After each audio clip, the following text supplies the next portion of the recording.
What's up, Adam? How you doing? Not bad. What kind of got you interested in writing in the first place? I was reading comics, and I started reading comics at a pretty young age. I was probably 5 or 6, and was just transported into that world. My first comic book was an issue of Amazing Spider-Man, and instantly I needed to know everything about this character and who Mm, his friends were, who his enemies were, why he was doing what he was doing, and that led to other comics, and that led to other kinds of stories. And soon I wanted to be making up my own, which I did it from a young age. Um, Wanted to be involved in comics in some capacity, in some way, didn't know how to do it, knew that I couldn't draw well enough to do it. So I wound up trying to tell stories in other mediums through journalism and then through screenwriting, and was lucky enough to sort of follow that path in a winding sense into comics. And that was how I wound up at DC for a bunch of years. But I've always been writing for television, cartoons, and animation and things like that. So that has been the through line, and comics have happened here and there along the way. okay, so would you say comics is more so your passion, or would it doesn't really matter, you just like working? Storytelling is my passion. Yeah. So I'm happy to do it in whatever medium I can. And I've been lucky to do it in several over the course of my career. Oh, nice. Marvel or DC, you said you worked for DC. Did you ever Yeah. done any Marvel? I haven't. I've done some animation work for Marvel on a couple of their shows, but I've never written for Marvel Comics. And that would be an awesome opportunity if it ever came up. Who would you like to do? Which character? For Marvel, Yeah, or would you like to make your own character? I've always been curious about that one.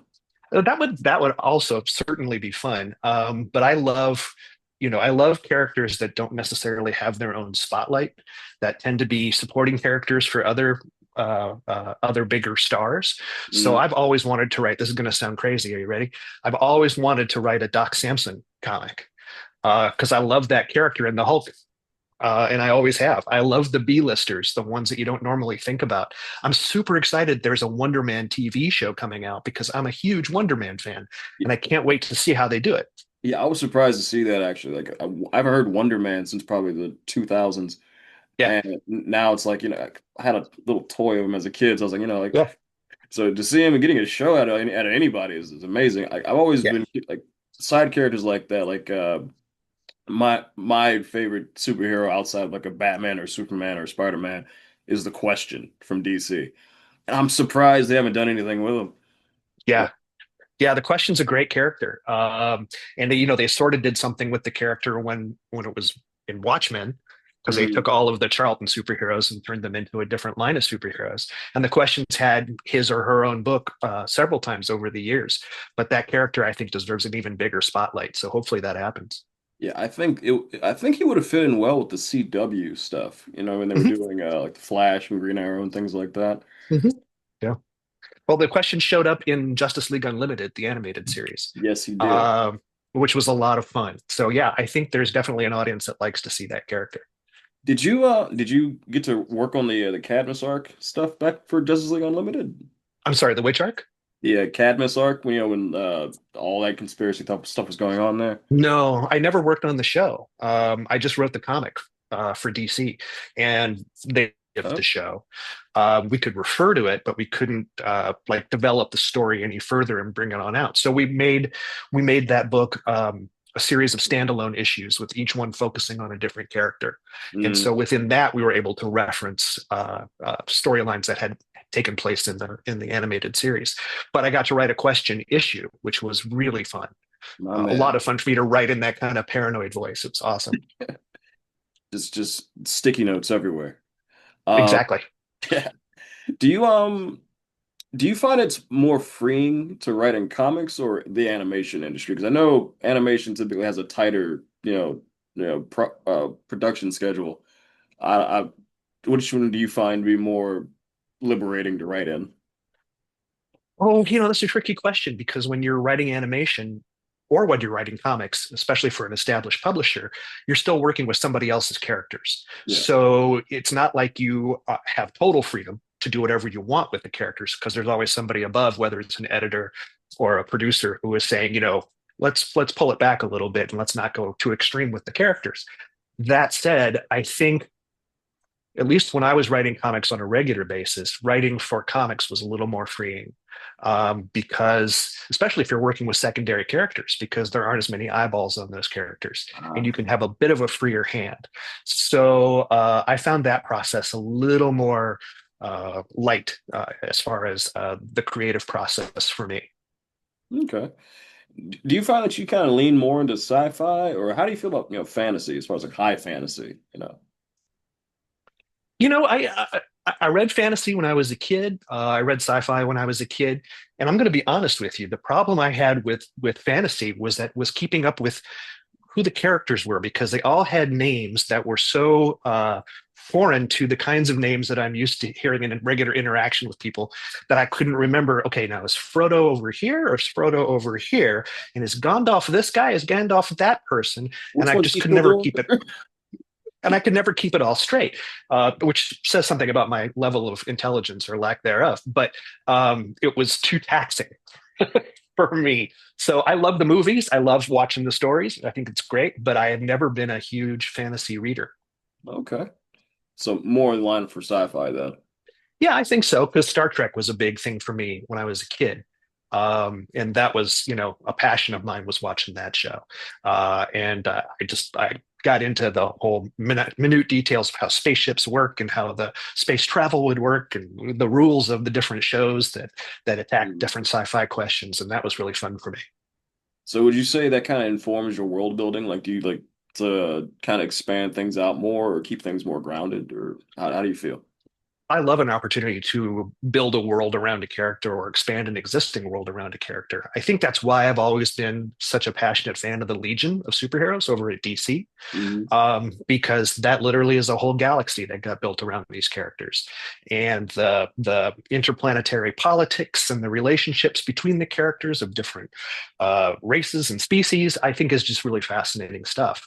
And I would love the opportunity to do something like that. Most of the stories that I've been able to tell in comics have been pretty ground level, Hmm. like day to day fight and crime type stuff, which I like. I don't think there's necessarily a lot of that in comics anymore, but the chance to take on a big structure like what the Legion is really appealing. I wrote Wildcats for Wildstorm for about a year, Oh, and no. that was kind of my stab at writing a big team book. And it was one of the most, if not the most fun experiences I've had writing comics. Mm. I know you said you haven't done much Marvel, but I've always liked the idea of, Ultron from Marvel. Sure. Yeah. Like the Age of Ultron stuff like they did in the movies a couple years ago. I wish they would have there was a lot of they could have done with that as far as like bringing on the sheer force of Ultron's Legion like that. Yeah. And to do something like that, do you think that's possible to even do on screen, like a real, like full scale, kind of war of attrition like that over a course of movies? Well, I hesitate to say that anything is impossible on the screen, because every year something comes out that blows away the envelope, right? Yeah, So I think it's certainly possible. I think we'd probably wind up driving a lot of animators and a lot of CG artists crazy trying to get that many characters into a frame and have them all yeah. moving independently and doing stuff. But I think it could be done. And for what it's worth, I thought what they did was pretty cool, considering the kind of story they were trying to tell in a larger sense. It was a good movie. Oh yeah, absolutely. Yeah. Uh, Before we got on, we were talking about your own project, Hench. Uh, Yeah. just curious about what the process for that was, the development process for that, and where the idea came from. The idea was one that I've had for a long time, and it started with reading comics when I was a little kid. You'd see those Jack Kirby Fantastic Four comics or whatever, and they'd be Yeah, fighting organized criminals, and they would all have fedoras and Tommy guns and bad purple suits, and they were just these generic guys, And I always wondered who they were, and I always wondered why they chose this life and how they got into what they're doing, and if they enjoy it, or why they keep doing it. And so I've had that idea for a long time. And a buddy of mine named Larry Young had started his own comics publishing company called AIT Planet Lair. And we were really good pals at the time that he started the company. And he basically said to me, if you want to write something, let me know and I'll find you an artist and we'll publish it. And I said, well, how about this idea? And he said, great, let's do it. And so Hench is the story of a garden variety supervillain henchman, and explains why he got into the job, why he stays, what it does to his family, what it does to him, and sort of gives a ground level view of what living in a superhero world might be from an average Joe point of view. And Larry introduced me to Manny Bello, who drew the first chapter of the book, and that came out in 2004. And then I wrote another chapter of it, found another artist named Ethan Beavers, Mm. who I collaborated with, and he wrote or drew the second chapter. And now both chapters are available in one book from Amazon if anybody's looking for it. It's been optioned a bunch of times in Hollywood as either a feature or as a television show. Nothing's happened on that end yet, but every so often I hear from a producer or a writer or a creator that says, "Hey, is Hench available?" And we talk about it, and the process seems to start all over again. So it's had a long life in Hollywood without having actually been produced, which I'm really grateful for. No, that's great. That sounds like perfect TV, like something you'd see on like a HBO or something like that. 'Cause Yeah, following that grounded kind of the day to day, the drudgery of just following these crazy demands and you know kind of grappling with the sense of survival and morality of the whole thing of just being in that line of work. I can see where that'd be really interesting. I'm gonna have to check that out. excellent. I hope you do. It was interesting trying to figure out the logistics of how that kind of life might work. I mean, why would somebody sign up to get beaten up on a regular basis? And you Yeah. figure that those supervillain schemes are successful maybe one out of 20 times. So you're just hoping for that one big payday. And then if you get it, great. Maybe you stick around, but if you don't, what keeps you going in it? And so all of that stuff was fun to map out. Yeah, and it's just the idea of working for somebody like the Joker, let's say, or the Penguin, right? It's like Yeah. you're gonna probably see Batman. Like Well, yeah. the insurance must be insane.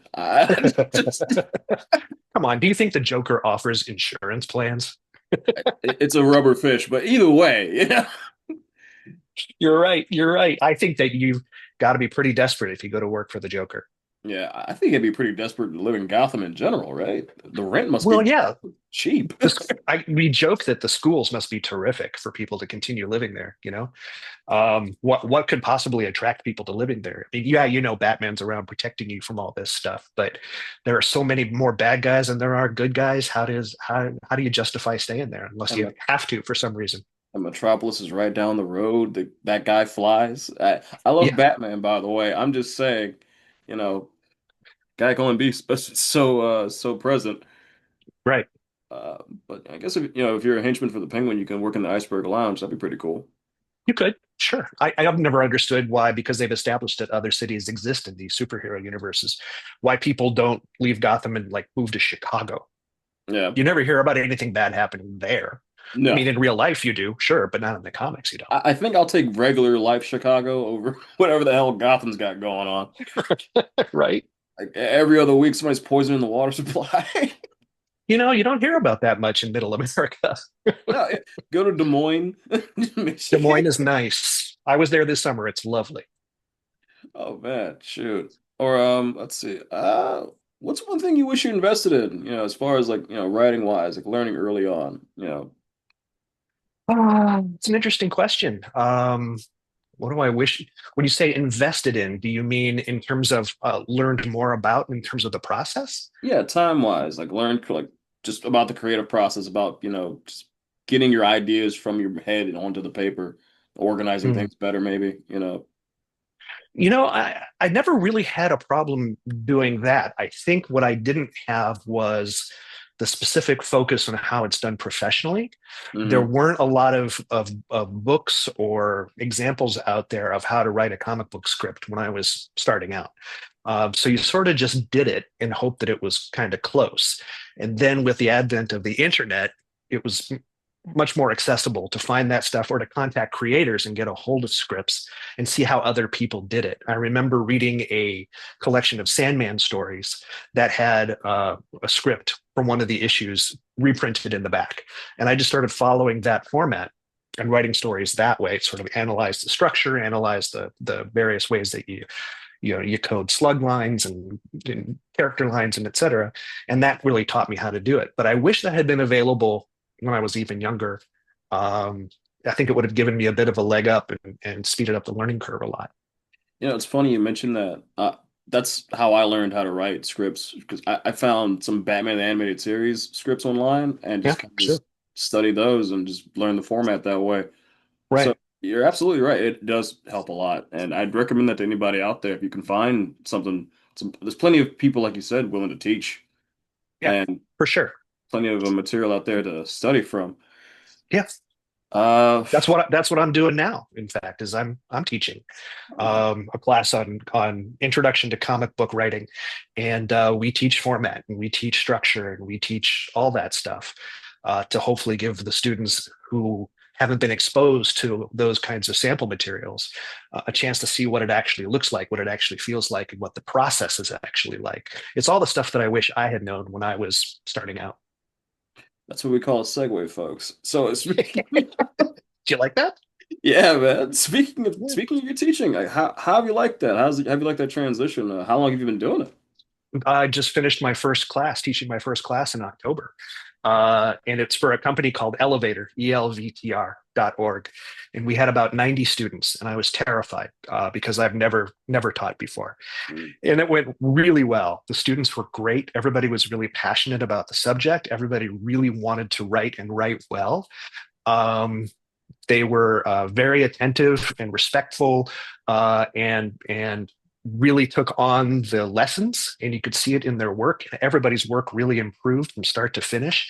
It was so rewarding to me to work with people who want to do the kinds of stuff that I love doing. I'm getting ready to start teaching again the next version of the class next week, in fact, and we're going to have even more students this time. So I have a couple of teaching assistants who help me read all the scripts and grade, and they're great guys. And the class so far is just humming along. I really hope the second version goes as well as the first one did. Oh, very nice. I'll be sure to link that down below as well, along with your Oh, yeah, book. please. Yeah. And speaking of writing, writing on TV, we've all heard of the writer's room. So what's that like as far as like working with a staff of writers to kind of get a vision to its conclusion? I will say that when it works well and everybody is unified on the same goal, it is like being in a rock band. It's just, it hums because you're all trying to solve the same problems. You're all trying through your own special, the qualities that you bring to a show, your expertise, and it all fits together to create the best possible stories. And for that, you need to have the right chemical mix of people in the room. You need to have a showrunner who is able to manage the room and keep things on track and do it really well. And I've been in that situation a couple of times. And when it works, there's nothing like it. It's great. It's so much fun to all be building on each other's ideas. Um, I really enjoy it. And I've worked on a lot of shows where I've been freelance. So I haven't had a writer's room, haven't been able to go into a writer's room. So you're much more on your own and trying to come up with the story. You're working one-on-one with a story editor as opposed to with a whole group of people. And that's fun too, because you can have really great in-depth conversations. But a writer's room really helps you figure out where your weaker points are as story because somebody else may have them as strengths and helps you build those things up, which is great in the long term too. Gotcha. Okay. Uh, do you any projects you remember working on over the years that remember more fondly than others, or? Oh yeah. I just finished working last year on a show that's going to be out in 2027 on Disney Plus called Messi and the Giants. It's about Lionel Messi, the soccer star, Oh and wow. his animated adventures as a preteen. And that's going to be really cool. And we had a great team working on that show, a great team of writers, and we brought in some great freelancers too. The longest job I've had in this industry, I spent 3 years producing a Transformers cartoon called Transformers Robots in Disguise. And just had a blast doing that. I learned so much about story. I learned so much about character, and I learned so much about the technical aspects of animation and how to run a show from the writing side. It was just invaluable to me, and we're all still really good friends. It was a great crew, and I'd work with them again any day. That was a super experience. as a kid of the early 2000s, I'd be remiss to not bring up some of your credits here, like Teen Titans, man. Come on. Teen Titans was awesome, and it helped me get my start in comics. Oh To be yeah? honest with you, at DC, yeah. I had worked with the story editor on that show, a guy named David Slack, who's a great writer, before on a show called Jackie Chan Adventures. And when he What moved a over go. to Teen, yeah, right. And when he moved over to Teen Titans, he brought me along as a freelancer, which was great. And I wrote several episodes of the series over the course of its run, and went to a recording of one of the episodes with all the actors and stuff, and that's really fun to do. But the liaison from DC Comics was there to sit in on the recording session, make sure everything was going smooth and the characters were on track and all that stuff. And he turned out to be a guy I went to college with, and he was an editor at DC. And served as the liaison between the entertainment divisions. And so I chatted with him. We got caught up, and a couple months later, I was in New York because I had a play that was running there. And I called him up, and he said, "Hey, do you want a tour of the DC offices?" DC was still in New York at that time, and I said, "Sure." So I, went over, and he showed me around and introduced me to people. And he said, "Do you want to meet the editor of the Teen Titans Go comic book?" And I said, "Yeah, that'd be great." So he walked me into the editor's office, and we sat and we chatted. And he said, anytime you want to pitch, let me know. We'd love to see some story ideas. So I sent him some ideas. He bought one, and that was my first DC story, and that led to everything else at DC. So Teen Titans was a really important experience for me on a lot of levels. It really opened my world up professionally, but also it was such a well done show, and the characters were so well conceived, the relationships were so well conceived that it was really fun to write for. I'd like to tell you, as like I said, as a fan of that work and everything that spawned from it since 20 plus years later, people are still talking about it. So you People guys still did, ask me about it, as case in point right here. yeah, no, you guys did your thing, and yeah, wow, that's amazing. So what was that first idea you pitched to DC that you ended up running with?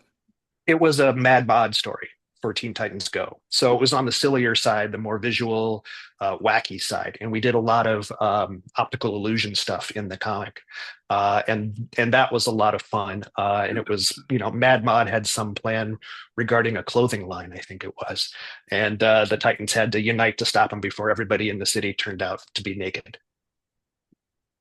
It Nice. was a long Uh, time ago. It's hard to remember.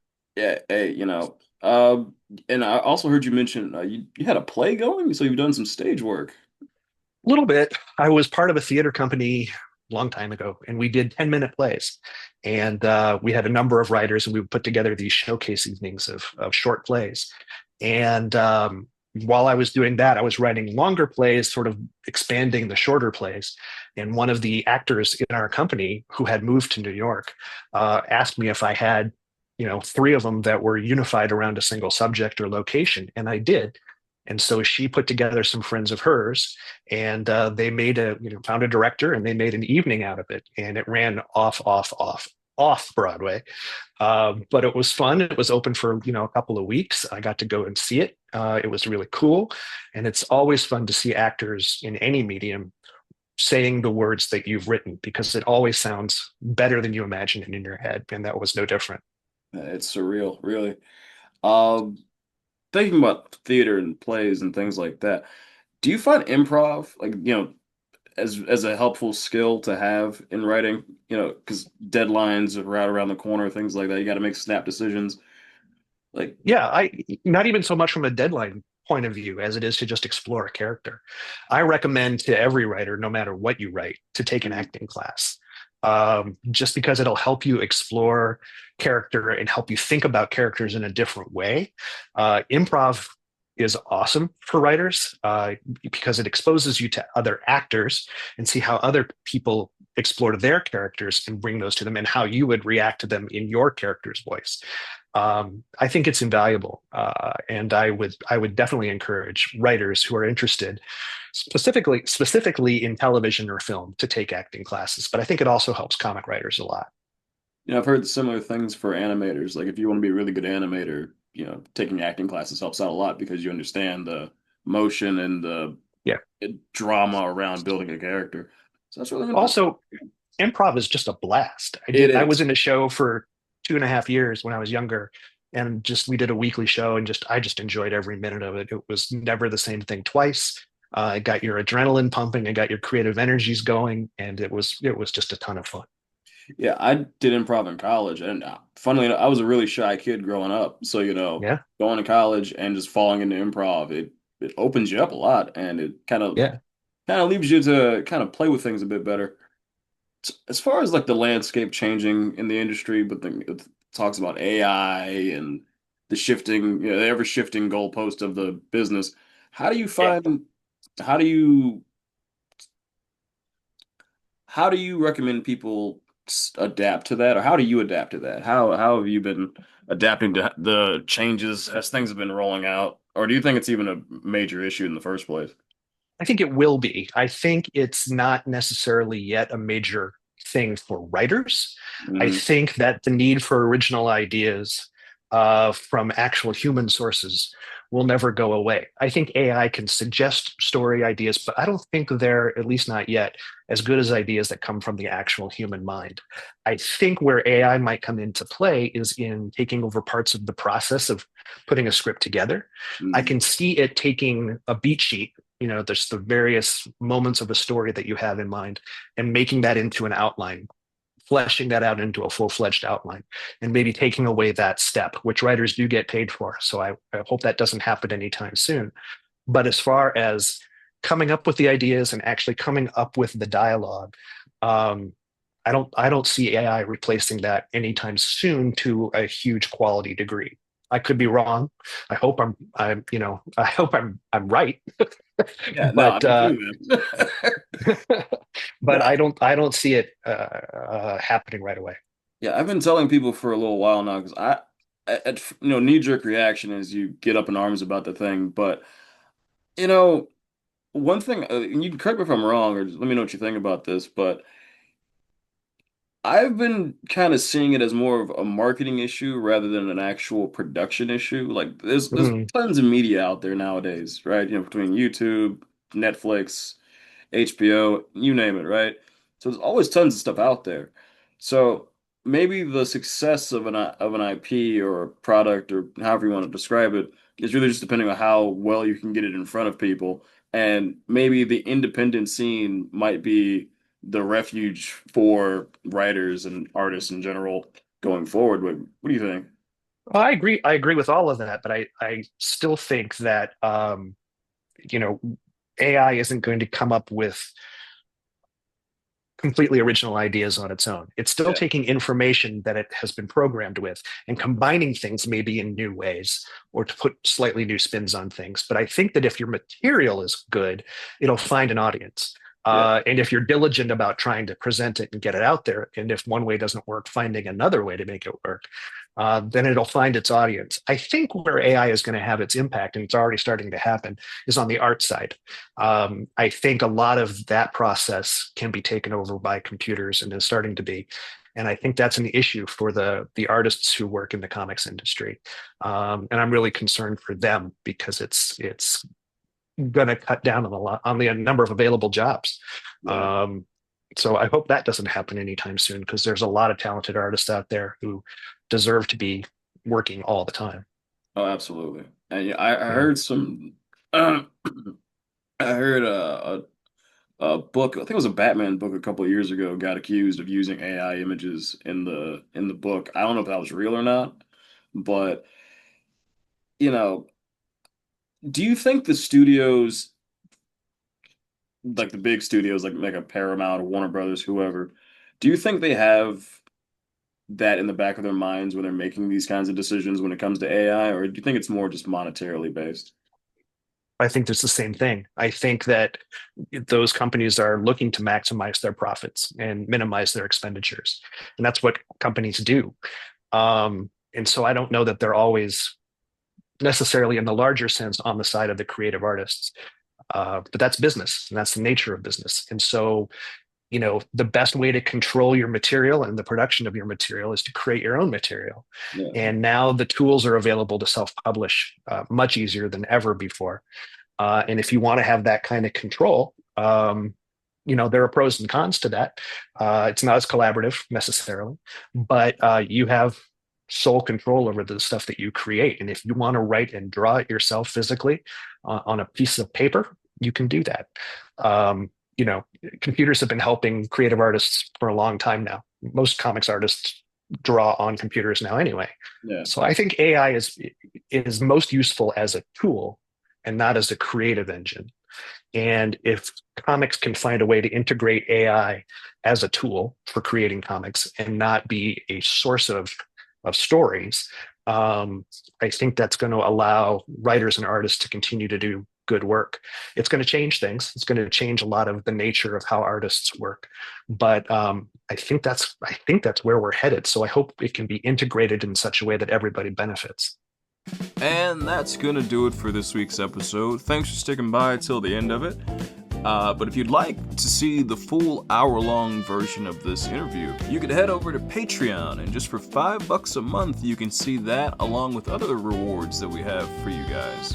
Don't forget to like, comment, and subscribe, and I'll see you in the next one. Take care.